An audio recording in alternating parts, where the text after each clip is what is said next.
Muy buenas noches ya. Estamos aquí en punto de partida para seguir con nuestro tema disciplinas personales, espirituales, privadas. Todas esas palabras con P aplican porque justo es personal y es espiritual y es una disciplina, es privada.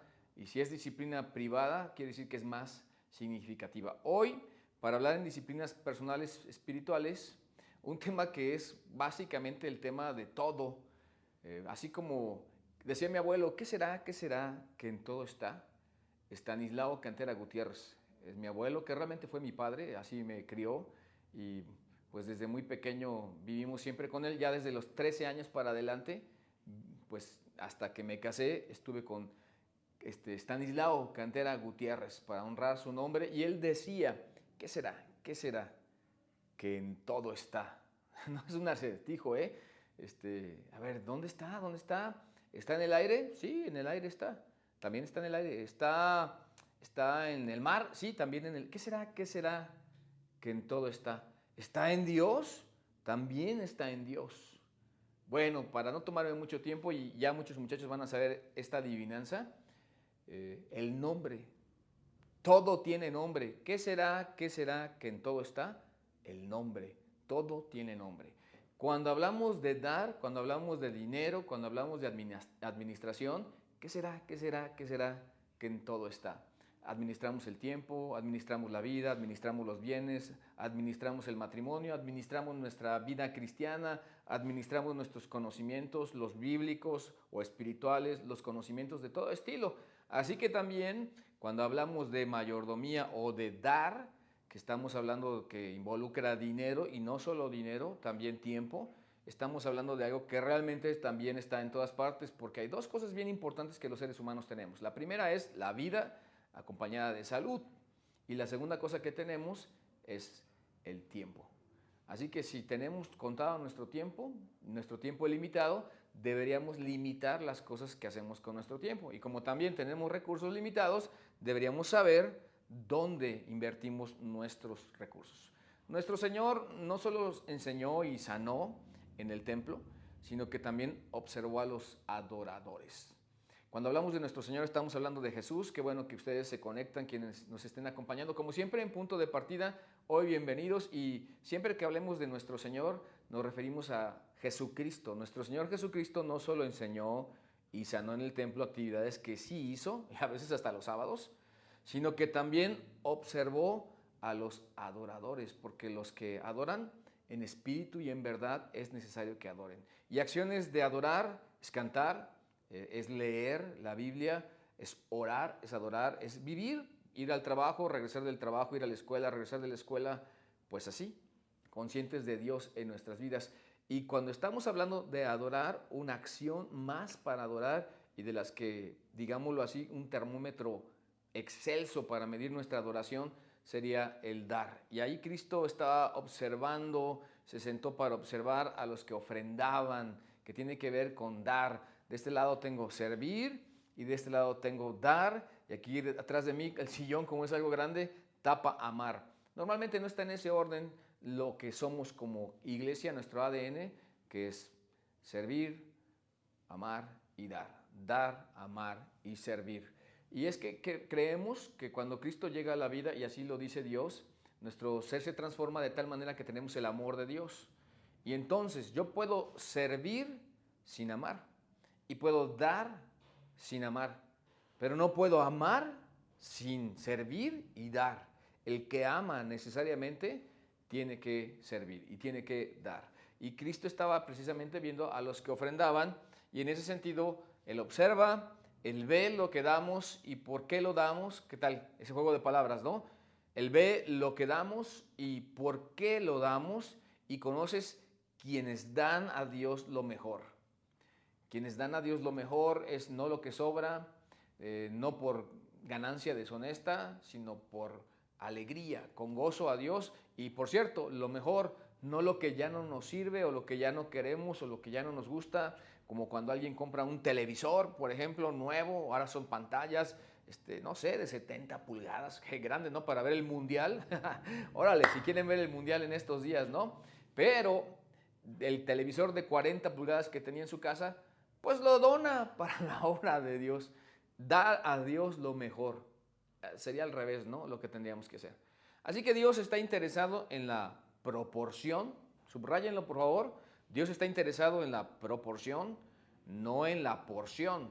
Proporción es en relación directa a nuestros ingresos, ganancias y avance. Y la porción es la parte o la fracción de lo que damos, de lo que tenemos. Así que Dios está interesado en la proporción directa a lo que tenemos y no en la porción directa a lo que tenemos.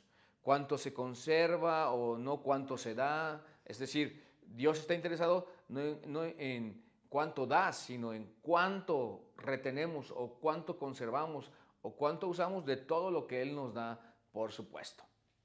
Ahora, dar, entonces, para resumir lo que venimos hablando aquí, hoy en disciplinas privadas, espirituales, personales, de punto de partida, donde tenemos varias como leer, orar, asistir, servir, como tenemos acá, hoy estamos hablando de dar.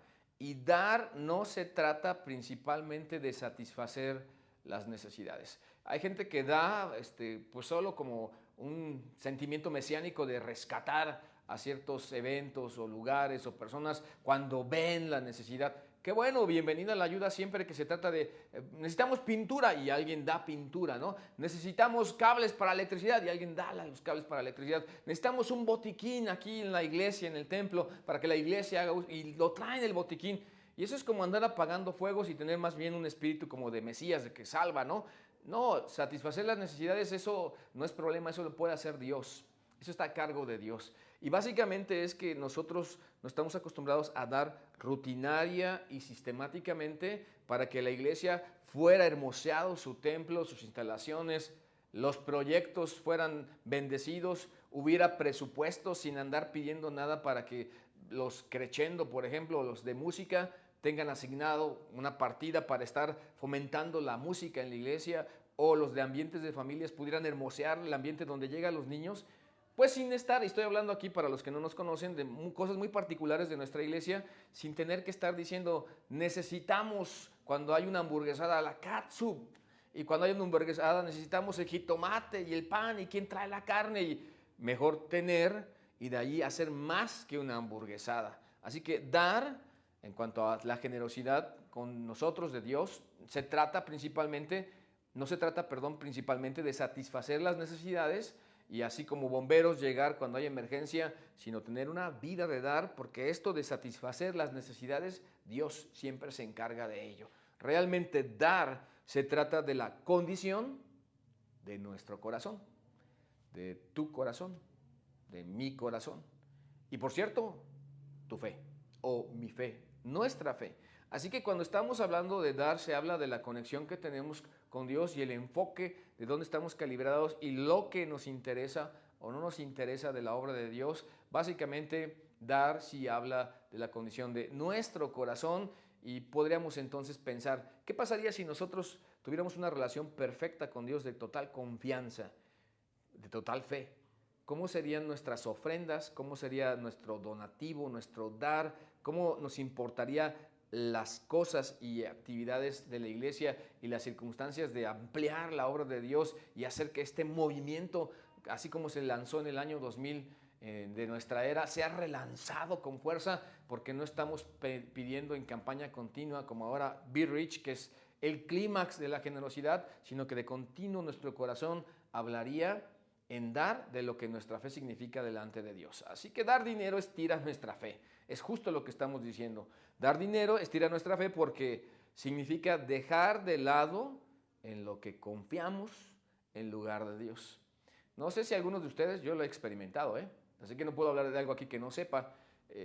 Justo cuando está bajando y bajando lo que tenemos y que los ahorros se acabaron ahora en la pandemia porque tuvimos que invertir en esta situación extraordinaria, no sé si comenzaron a sentir algo de ansiedad. Es un termómetro para saber cuánto realmente confiamos en Dios, porque cuando estamos dando el dinero, el dar dinero estira nuestra fe, porque significa que nuestra confianza puesta allí de momento se quitó porque ya no hay cómo apoyarnos, porque no existe ese dinero y tuvimos que volver a Dios y esperar de Dios que Él nos bendijera en el momento que Él quisiera y como Él quisiera. Así que dar dinero estira nuestra fe, porque significa dejar de lado en lo que confiamos en lugar de Dios y comenzar realmente a confiar en Dios. Ahora aquí en Lucas capítulo 21, Marcos 2 igual narra lo mismo, pero vamos a leer Lucas 21. Jesús está sentado en el atrio de las mujeres. Hay 13 cestas en forma de trompeta para recoger ofrendas, que es el único lugar donde tienen esas 13 trompetas en forma de cono para recibir bajo 13 propósitos diferentes los donativos, los diezmos y los impuestos y las ofrendas que daban los judíos al templo judaico. Yo por años he enseñado el libro de Levítico y el libro de Hebreos, y justo en Éxodo también se describe todo lo que había en el templo y cómo estaba constituido, y además he leído bastantes veces la Biblia ya por la gracia de Dios, pero jamás me había dado cuenta hasta ahorita que había 13 alcancías, para decirlo de alguna manera, en forma de trompeta, y esas 13 trompetas recibían en 13 propósitos diferentes las ofrendas y los diezmos y los donativos, los impuestos de la gente. Qué increíble, ¿no? Y aquí está Cristo. En Lucas 21, el Evangelio, según San Lucas, versículo 1, dice: levantando los ojos, vio a los ricos que echaban sus ofrendas. ¿Está viendo Jesús a los ricos echar sus ofrendas en el arca de las ofrendas? Ahora aquí está el primer grupo, pero ahora dice el versículo 2, vio también a una persona que está en el atrio de las mujeres, que era la única parte del templo donde podían entrar las mujeres, a una viuda muy pobre que echaba allí 2 blancas. Y esas 2 blancas, para que lo pongan en términos de los, digamos, griegos de aquellos días, es un cuadrante, y un cuadrante en octava potencia forma un denario, y el denario era el sostenimiento diario de un empleado promedio. O sea que estamos hablando de menos de centavos, hablando de las 2 blancas. Pero esta mujer, llamo su atención, mujer, en aquellos días ser mujer ya era una situación desfavorable, pero además era viuda, quiere decir desprotegida. Pero Jesús dice muy pobre, y esta frase muy pobre en griego es realmente en condiciones de extrema pobreza. Para que nos demos cuenta de quién estaba echando allí 2 blancas, una persona de extrema pobreza. Y estando en extrema pobreza, echó lo que tenía y dijo: Jesús, en verdad os digo que esta viuda pobre echó más que todos. Más que todos. ¿Que todos qué? ¿O cuáles? ¿A quiénes hace referencia Cristo? Que todos los ricos que habían estado viniendo a depositar sus ofrendas, esta viuda, que todos ellos juntos y que uno de ellos y que todos ellos sumados, ella echó más. Ahora, notan aquí que Cristo está viendo algo que nosotros normalmente no veríamos. Dios normalmente ve en otra óptica diferente, bajo la lógica de Dios, las cosas en una forma muy distinta que nosotros los seres humanos.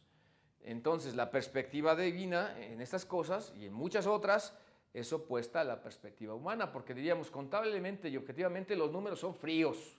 Bueno, así dice la gente, ¿no? Los números son fríos. Así que si los números son fríos, 2 blancas es nada en cuanto a dinero, y los ricos dieron mucho, están perdidos ustedes. Pero la óptica, la perspectiva, que va en relación directa a lo que tenemos y a lo que no tenemos, es completamente distinto en la perspectiva humana. Así que tenía más valor para Dios lo que la viuda había dado, no por la cantidad, sino porque en proporción a sus posesiones dio todo lo que tenía. Dio más en proporción directa a lo que tenía, porque dio todo lo que tenía. Y los otros no dieron exactamente así. Más que todos los contribuyentes juntos dio esta viuda, porque dio en proporción directa a lo que tenía. Y la proporción fue todo. Eso fue lo que dio esta viuda, y eso midió el tamaño de su fe. Eso midió el tamaño de su conexión con Dios. Eso estiró y la dejó sin la provisión de ese día, como para decir, ese día tenía que ver y depender completamente de Dios para que le supliera sus alimentos, dado que era mujer, posición desfavorable ya en aquellos días de la cultura judía, viuda, que no tenía quien la protegiera ni quien la proveyera humanamente hablando, pero que además era pobre, o sea, en situación de pobreza, paupérrima, podemos decir. Y entonces, por esa circunstancia que Dios sí mide, esta mujer que había comenzado a servir y a amar a Dios, ahora sabe dar. Y sabe dar más que todos porque sabe confiar completamente en Dios. Aquí está la explicación, siguiendo con nuestra historia, en Lucas 21 dice, porque todos aquellos echaron para las ofrendas de Dios, ¿notan?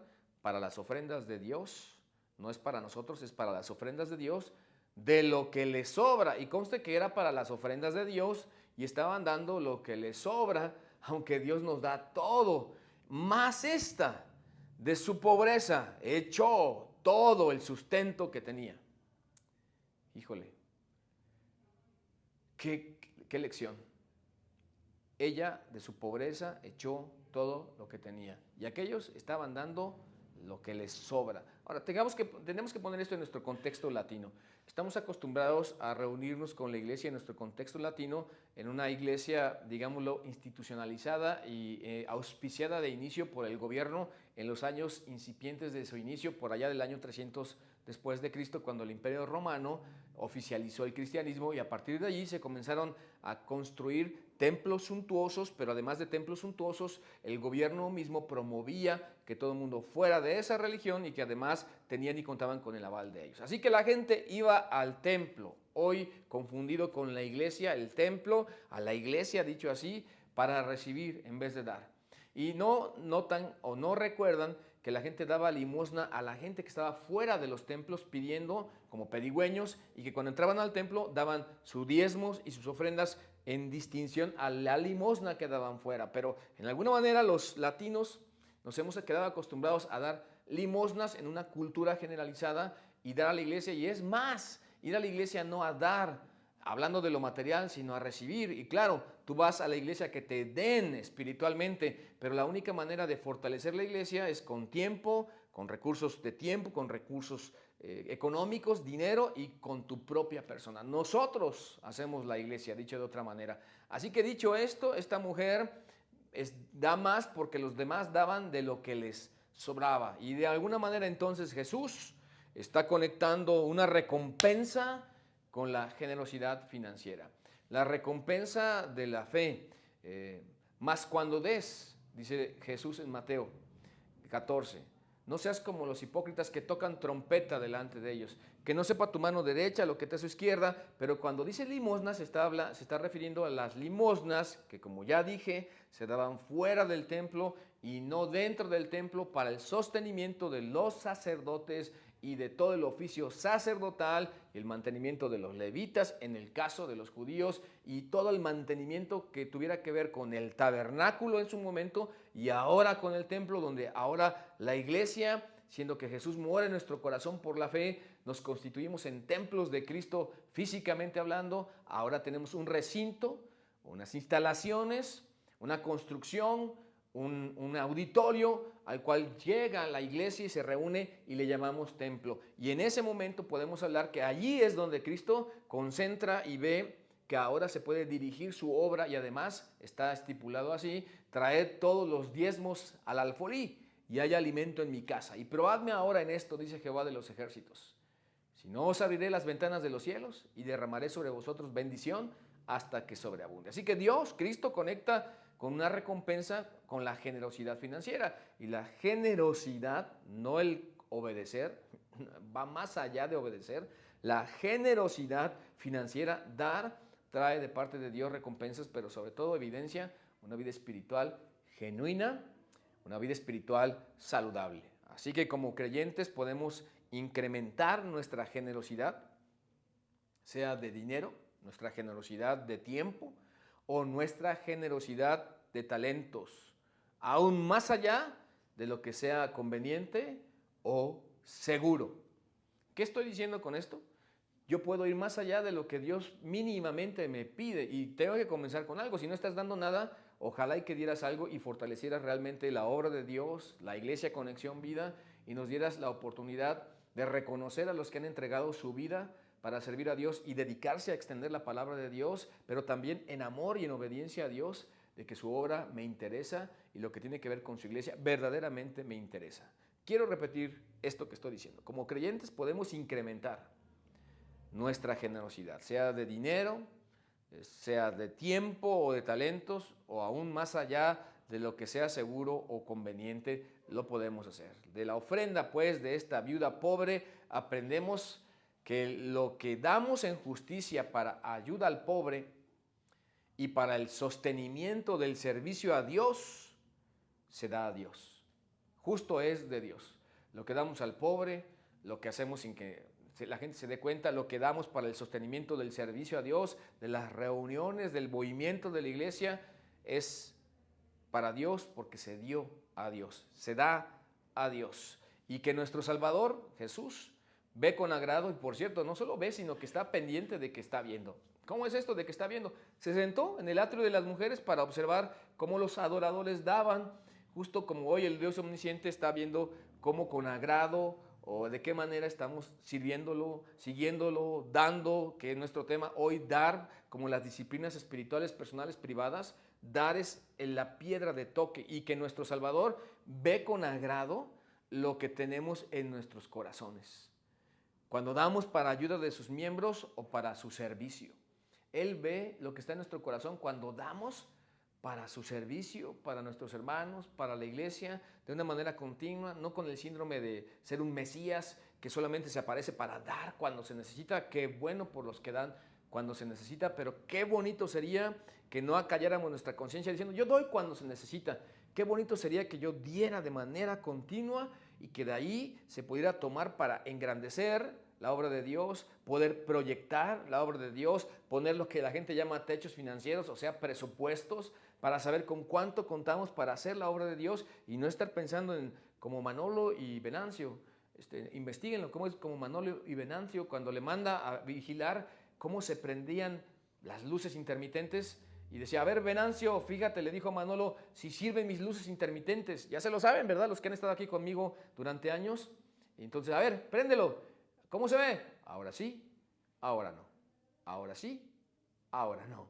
Ahora sí, o sea, ahora no. Ahora sí. A veces así nos comportamos con las finanzas de la iglesia, de Dios, y justo es por eso que nos cuesta más trabajo hacer algunas cosas que nos gustaría estar haciendo igual. Y entonces estamos llegando a nuestro final. Hoy, en Fe, Esperanza y Amor, estas disciplinas privadas, espirituales, personales, que ya hemos hablado de leer la Biblia, ya hemos hablado de orar, es personal el asunto, mas tú cuando ores, entra en tu aposento y cerrada la puerta, ora a tu Padre que está en secreto, y tu Padre que está en secreto te recompensará en público. Hemos hablado ya de congregarse, como Hebreos 10:25 dice, no dejando de congregarse como algunos tienen por costumbre, sino exhortándonos, y tanto más cuando veis que aquel día se acerca. Hemos hablado de servir, porque cada uno, según el don que ha recibido, ministrelo a los demás como buenos administradores de la multiforme gracia de Dios. Eso es 1 de Pedro 4:10. Pero hoy estamos hablando de dar, donde estamos haciendo alusión a una historia de Jesús. Es una historia real, se sienta Jesús en el atrio de las mujeres. Hay 13 alcancías, 13 ofrenderos, si así lo quiere decir, con propósitos distintos. Los que dan limosna están fuera dando limosna del templo. Allí están los pedigüeños. Entran al templo para dar en una manera contundente, en una manera ordenada y sistemática para 13 específicos propósitos. Y allí Jesús está viendo a los ricos que dan de lo que les sobra. Pero ahora entra una viuda, mujer por lo tanto, viuda, es decir, desvalida, pobre, paupérrima, en situación de pobreza, que da 2 blancas, o sea, nada. Y sin embargo Dios vio que esa mujer, esa viuda, había dado más que todas las personas juntas. ¿Por qué? Porque lo hizo personal, lo hizo intencional. A veces pensamos en lo que todo el mundo hace, y esta es la invitación para aplicar hoy en nuestras vidas como principio. Hazlo personal, no se trata de lo que hacen los otros, hazlo intencional, aparta de manera intencional lo que de manera contundente y, digámoslo así, sistemática, estaremos dando para la obra de Dios. Si no tienes confianza acá con nosotros, búscate una iglesia y búscate un ministerio donde tú puedas cumplir con las disciplinas privadas, espirituales, personales, porque es menester que tú estés en tu corazón caminando con el ministerio en donde te la alimentas y en donde creces y en donde estás sirviendo a Dios hazlo personal y hazlo intencional. O sea, no te quedes contemplando, ¡ay, qué bonito y qué bien que la mujer, la viuda, ¿verdad? Yo y los míos y nosotros, ¿qué es lo que vamos a hacer? Personal e intencional. ¿Cuánto vas a dar cada semana? ¿Cuánto vas a dar cada quincena? ¿Cuánto vas a dar cada mes? En donde tú tengas la confianza para darlo, pero hazlo, porque esa es una disciplina espiritual que estira nuestra fe. Cuando damos, estamos estirando nuestra fe. Así que el porcentaje de donaciones regulares nos mantiene enfocados en el trabajo de Dios. Cuando yo estoy dando de manera sistemática, yo tengo pendiente por la obra de Dios, yo tengo interés por la obra de Dios, yo tengo cariño por la obra de Dios, estoy consciente de la necesidad de la obra de Dios y mi fe se está estirando y está bendiciendo a otras personas que justo cuando llegas a un templo bien arreglado, a un ambiente bien hermoseado, a una forma de recibir bien preparada porque se le invirtieron todos los recursos que se le tenían que dar, es porque hay mucha gente que está dando porcentaje de sus donaciones regulares, que lo mantiene enfocado y preocupado por el trabajo de Dios y qué necesitamos y cómo vamos y qué más hay que hacer. Y de hecho, hasta hay identidad, porque en ese momento te das cuenta que tú eres parte de la obra de Dios, también estirando tu fe hasta allá. Así que justo tendríamos que ser parte de dar para nuestro Dios, parte de fortalecer la obra de Dios. Y por eso podemos decir que las donaciones fuera de lo común extienden nuestra fe y nos obligan a responder la pregunta, ¿realmente confío en Dios? Sin duda que la mujer, la viuda, confiaba en Dios. Sin duda que dando todo, que no se trataba de cantidad, sino proporción directa en relación a lo que tenía, lo dio todo porque confiaba completamente en Dios. Y eso nos desafía a todos nosotros de hacer lo que es correcto. Lo que haces con tu dinero, justo, expone tu fe. ¿En qué sentido? Dar no se trata principalmente de satisfacer necesidades como un salvador o un mesiánico, como alguien mesías que rescata las circunstancias, sino más bien, como decíamos, se trata de la condición de tu corazón y de tu fe. Así que hazlo intencional, hazlo personal y comienza a dar y sigamos creciendo en espíritu y en verdad delante de nuestro Dios y que de aquí en adelante podamos ver cómo Dios nos usa y hermoseamos más la obra de nuestro Dios. Donde quiera que estés, donde quiera que te encuentres, adopta las disciplinas espirituales personales privadas. Y ahora les digo que Dios los bendiga, nos vemos hasta la próxima. Los dejo con un canto que justo habla de la riqueza de Cristo en nuestros corazones. Cristo es necesario. Dios los bendiga y nos vemos el próximo miércoles.